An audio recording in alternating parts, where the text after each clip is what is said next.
अब आपका टॉपिक है इंटरनल स्टेबिलिटी। अब हमें चेक करना है, तो आपकी हेडिंग होगी internal stability of the structure. Internal stability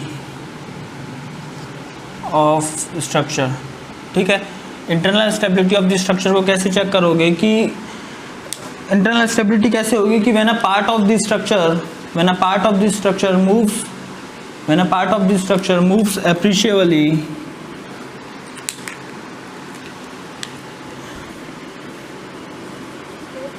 when a part of the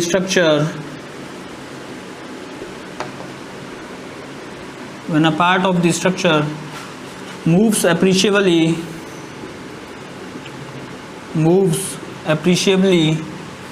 with respect to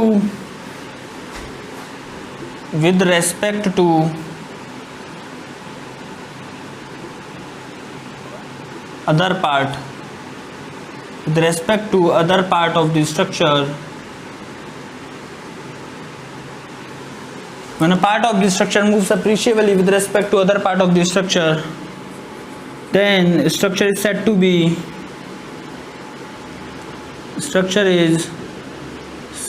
be internally unstable। तो मैंने क्या लिखाया कि स्ट्रक्चर का एक पार्ट, मतलब क्या हुआ कि स्ट्रक्चर का एक पार्ट दूसरे पार्ट के रेस्पेक्ट में मूव करेगा, तो उसे बोलेंगे हम, स्ट्रक्चर को क्या बोलेंगे, इंटरनली अनस्टेबल। तो इसके अंदर लिखो कि when there are three hinges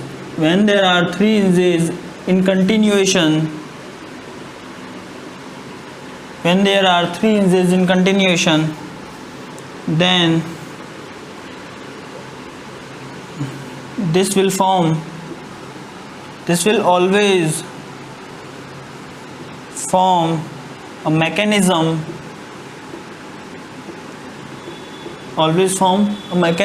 for failure, ठीक है। इसको हम एग्जांपल से समझने की कोशिश करेंगे कि मान लो क्या एग्जांपल है आपका,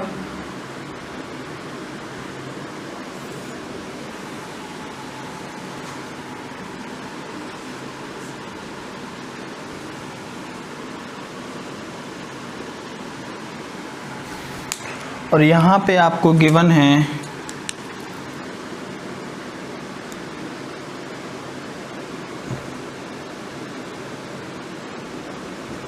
हिंजेस, ठीक है, हिंजेस। तो आपको चेक क्या करना है कि structure is check if structure is check internal stability. इतना लिख लो, कौन लिखेगा इतना लंबा, चेक इंटरनल स्टेबिलिटी, ठीक है। तो इंटरनल स्टेबिलिटी के लिए मैंने आपको कंडीशन क्या बताई, इंटरनल स्टेबिलिटी के लिए मैंने आपको कंडीशन ये बताई कि जब क्या होगा, 3 हिंज कंटिन्यूस होंगी, 3 हिंजेस इन कंटिन्यूएशन, तो क्या होगा, एक मैकेनिज्म फॉर्म होगी फेलियर के लिए, तो स्ट्रक्चर जो होगा वो इंटरनली अनस्टेबल होगा, ठीक है। तो यहाँ पे देखो कि 2 हिंजेस तो आपको गिवन है, और यहाँ पे देखो ये हिंज सपोर्ट गिवन है, हिंज सपोर्ट है तो इस पर भी हिंज होगी, तो 3 हिंज कंटिन्यूएशन में आ गई, 3 हिंजेस कंटिन्यूएशन में आ गई, तो इसका जो मूवमेंट होगा कैसे होगा, वो ऐसे होगा,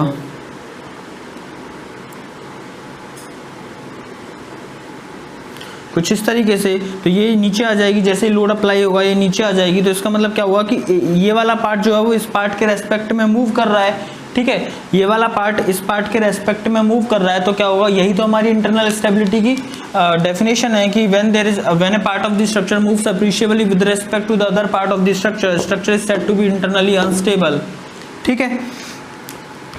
तो ये जो स्ट्रक्चर होगा वो कैसा होगा, इंटरनली अनस्टेबल, ठीक है। क्यों, क्योंकि 3 हिंजेस कंटिन्यूअस आ रही हैं। अब नेक्स्ट एग्जांपल देखो इसी के अंदर,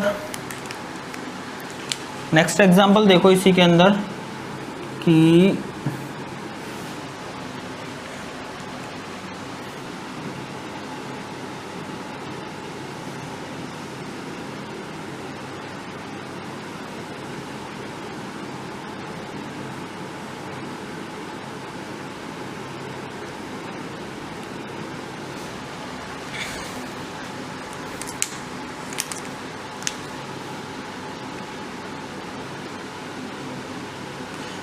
ये दोनों इंटरनल हिंज है। अब आपको चेक करना है कि चेक इंटरनल स्टेबिलिटी, चेक करना है आपको इंटरनल स्टेबिलिटी। तो इंटरनल स्टेबिलिटी को चेक करने के लिए मैंने बोला कि 3 हिंजेस कंटिन्यूअस आ जाएं तो आपका जो स्ट्रक्चर है वो अनस्टेबल हो जाएगा। ठीक है, तो यहाँ पे देखो कि 2 हिंजेस तो आपको गिवन है, ये भी हिंज है ये भी हिंज है, लेकिन देखो यहाँ पे एक हिंज सपोर्ट है, हिंज सपोर्ट है तो ये भी हिंज होगी। तो जैसे ही आप लोड अप्लाई करोगे, मान लो इस पे आपने यू लोड अप्लाई किया, यू लोड अप्लाई किया तो ये जो स्ट्रक्चर है वो मूव कर जाएगा कुछ इस तरीके से, जो स्ट्रक्चर है वो कुछ मूव कर जाएगा इस तरीके से।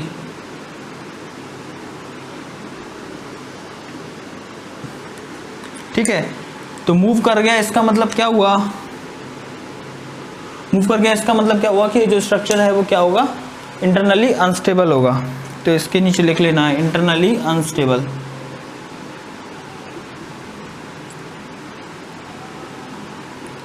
इसके नीचे क्या लिख लोगे आप, इंटरनली अनस्टेबल।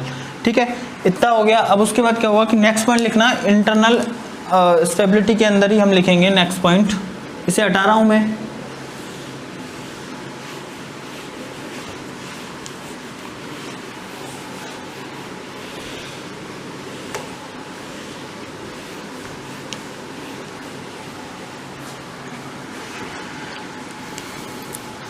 नेक्स्ट पॉइंट है आपका इंटरनल स्टेबिलिटी के अंदर कि नेक्स्ट पॉइंट है internal stability of the structure, internal stability of the structure can be improved by adding support, can be improved by adding support और मेंबर। ठीक है, इसका मतलब क्या हुआ कि इंटरनल स्टेबिलिटी जो है उसे ओवरकम किया जा सकता है अगर हम उस स्ट्रक्चर में मेंबर ऐड कर दें या फिर सपोर्ट ऐड कर दें। कैसे कि एग्जांपल देखो कि जो मैंने लास्ट एग्जांपल कराया इसी को देखते हैं।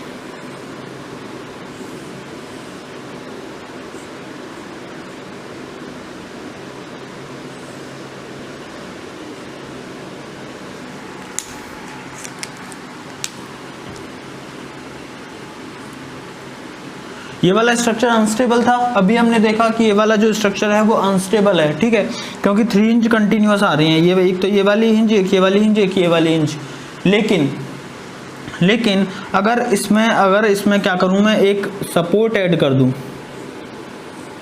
मैंने इसमें क्या किया, एक हिंज सपोर्ट ऐड कर दी, हिंज सपोर्ट ऐड कर दी। तो अब देखो इसको मूव, इधर फोर्स लगाओ आप, इधर आपने फोर्स लगाया P, तो इसका मूवमेंट नहीं होगा क्योंकि यहाँ पे ये हिंज सपोर्ट लगा दी ना, तो इसीलिए ये इसका मूवमेंट नहीं होगा। तो ये जो स्ट्रक्चर हो जाएगा वो कैसा हो जाएगा, स्टेबल हो जाएगा। और यदि इस स्ट्रक्चर में ही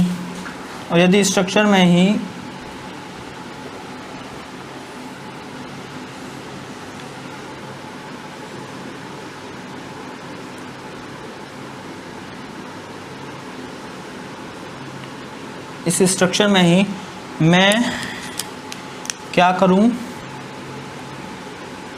इस स्ट्रक्चर में अगर मैं एक मेंबर ऐड कर दूं, यहाँ पे मैंने लिखा कि सपोर्ट ऐड करी या फिर मेंबर ऐड करी। ठीक है, तो मैंने इसमें एक मेंबर ऐड कर दिया।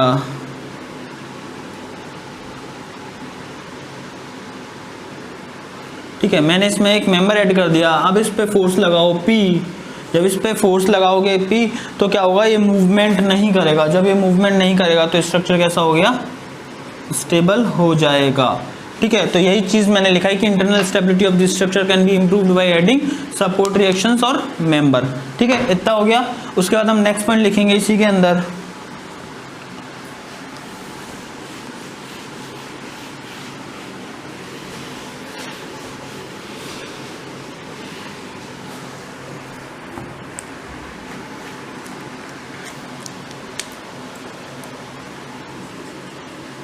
नेक्स्ट पॉइंट है आपका कि internal indeterminacy.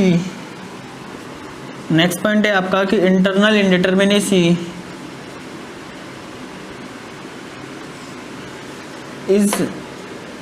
Is a problem internal indeterminacy is a problem in case of truss. In case of internal indeterminacy is a problem in case of truss. Generally, beams are, generally की बात कर रहा हूँ मैं, हमेशा की बात नहीं कर रहा, ठीक है। Generally beams are internally stable, ठीक है। 3 इंच कंटिन्यूएशन में आएंगी तो क्या होगा, इंटरनली अनस्टेबल हो ही जाएगा स्ट्रक्चर, ठीक है। ये पॉइंट लिख लिया आपने। उसके बाद आपका नेक्स्ट पॉइंट है कि internal stability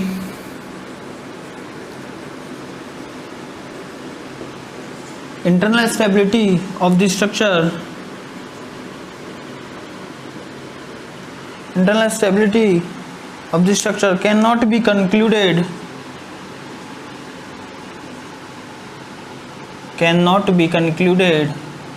by visual inspection. Internal stability of the structure cannot be concluded by visual inspection. A certain type of test,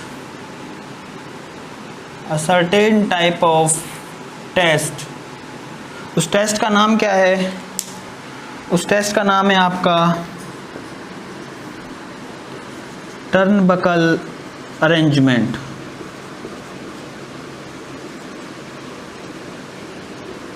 exam में आता है कि टर्नबकल इंटरनल स्टेबिलिटी को हम चेक करते हैं, वो कैसे करते हैं, तो टर्नबकल अरेंजमेंट से चेक करते हैं, ठीक है। तो टर्नबकल अरेंजमेंट के अंदर होता क्या है कि internal stability of the structure can not be concluded by visual inspection, a certain type of test, turnbuckle arrangement is done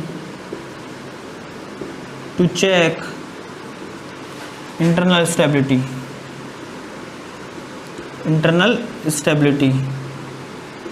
In this method,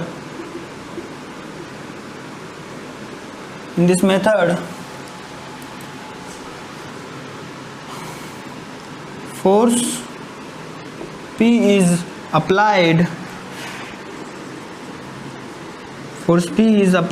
at any part of the structure,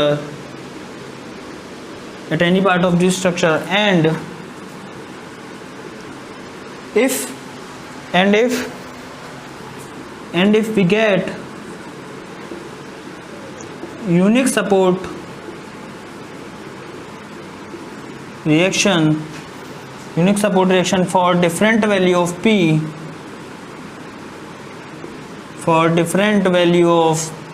P की value कुछ भी ले सकते हैं, 1 kilonewton 2 kilonewton कुछ भी ले सकते हैं। तो at any point of the structure and if we get a unique support reaction for different value of P, then structure कैसा होगा? Structure is unstable,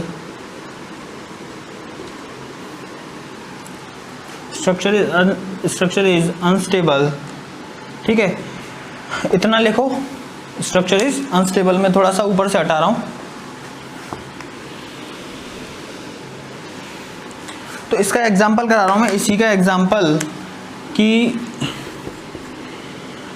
अगर देखो एक हेक्सागन लिया हमने यहाँ से, ये हो गई आपकी हिंज सपोर्ट, ये हो गई आपकी रोलर सपोर्ट, और हमने इसमें क्या किया, डायगोनल बना दिए।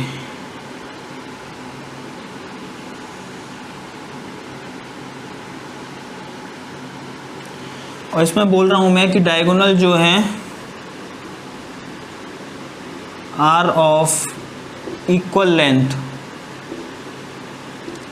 डायगोनल जो है वो इक्वल लेंथ के हैं, ठीक है।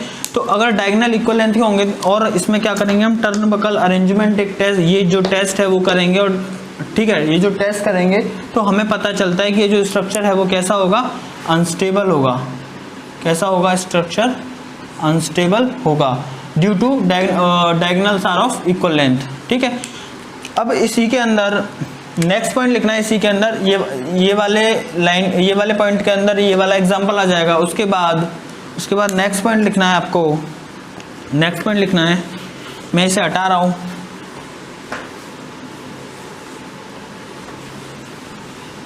ठीक है,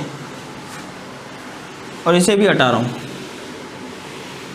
ठीक है, नेक्स्ट पॉइंट लिख रहा हूँ कि if we get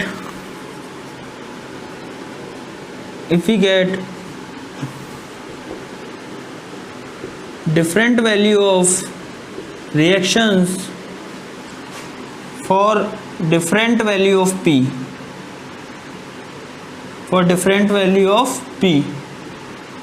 ठीक है, टर्न बकल अरेंजमेंट के अंदर ही if we get different value of reaction for different value of p, then structure will be stable, तो इसका एग्जाम्पल क्या हुआ, कि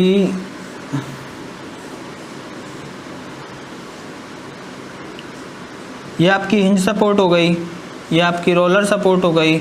अब यहाँ पे मैंने डायगोनल बनाए,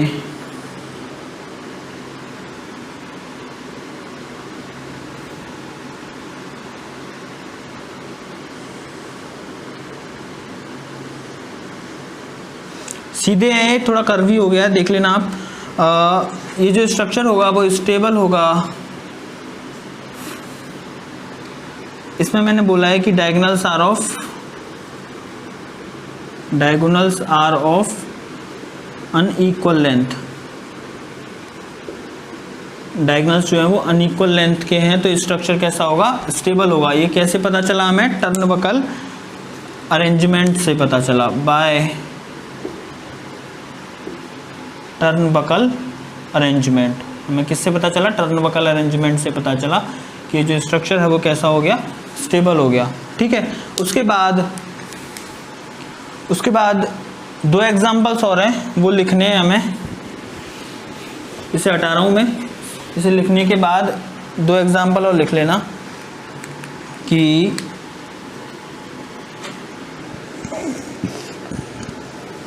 एग्ज़ाम में क्या होगा, ये एग्जाम्पल गिवन होंगे और आपसे पूछ लिया जाएगा कि ये स्टेबल है या नहीं है।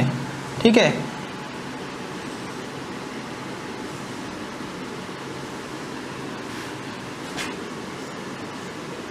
इंटरनली स्टेबल है या नहीं है।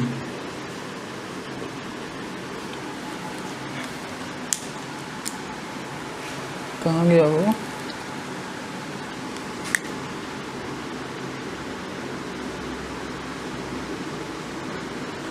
कलर चेंज कर दे रहा हूँ मैं थोड़ा सा।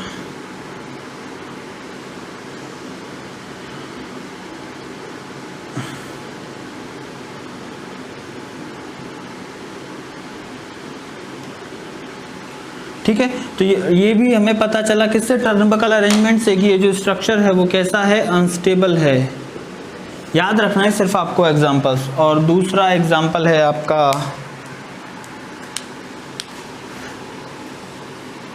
एज इट इज, याद रखना है, ठीक है ना।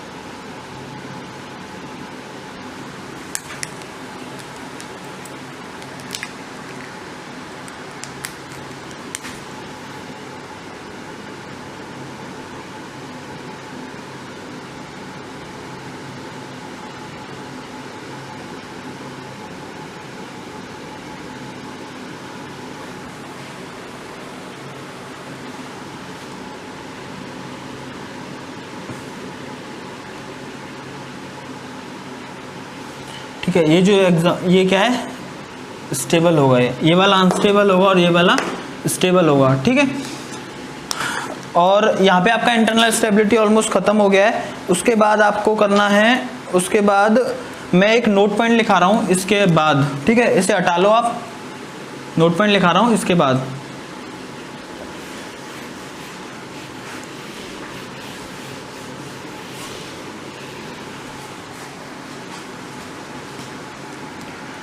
तो नोट क्या होगा आपका, नोट पॉइंट है आपका कि if ds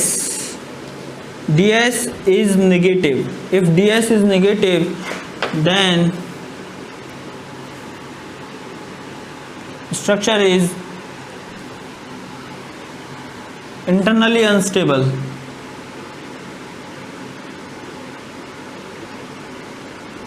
Structure is internally unstable. और दूसरा नोट पॉइंट है आपका, if ds is equals to positive, if ds is negative then structure is internally unstable. If ds is positive we cannot comment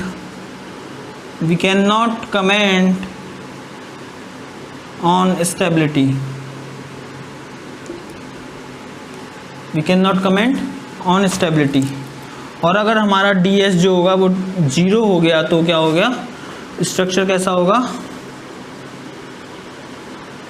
structure is determinate. ये तो आपको पता ही है कि ds 0 हो गया तो डिटर्मिनेट स्ट्रक्चर हो गया. और ये फर्स्ट डाल लो, ये सेकंड डाल लो, ये तीसरा डाल लो, ये चौथा है आपका इफ DSE इज नेगेटिव. अगर DSE नेगेटिव हो जाए तो then structure is internally unstable. And if DSE जो है वो पॉजिटिव हो जाए तो structure then we can not comment on stability.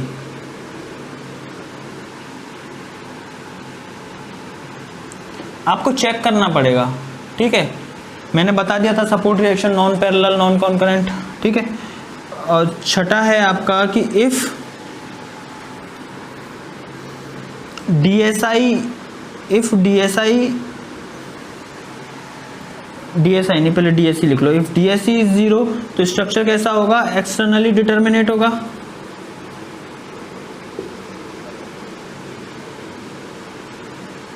Externally determinate होगा, ठीक है. DSE 0 हो गया तो एक्सटर्नली डिटर्मिनेट होगा. उसके बाद 7th पॉइंट में यहाँ लिख रहा हूँ कि इफ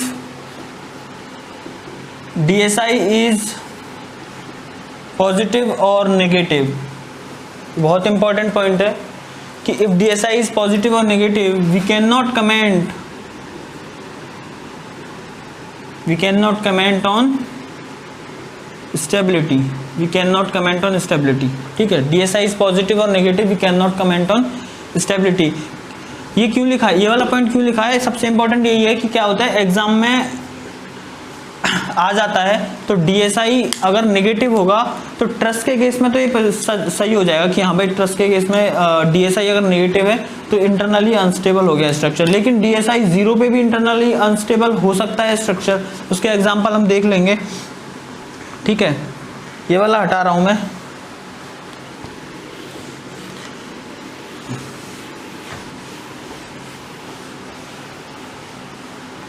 ये हटा रहा हूं मैं. और 8वां पॉइंट लिख लो कि अगर DSI क्या है 0 है तो स्ट्रक्चर कैसा होगा, इंटरनली डिटर्मिनेट.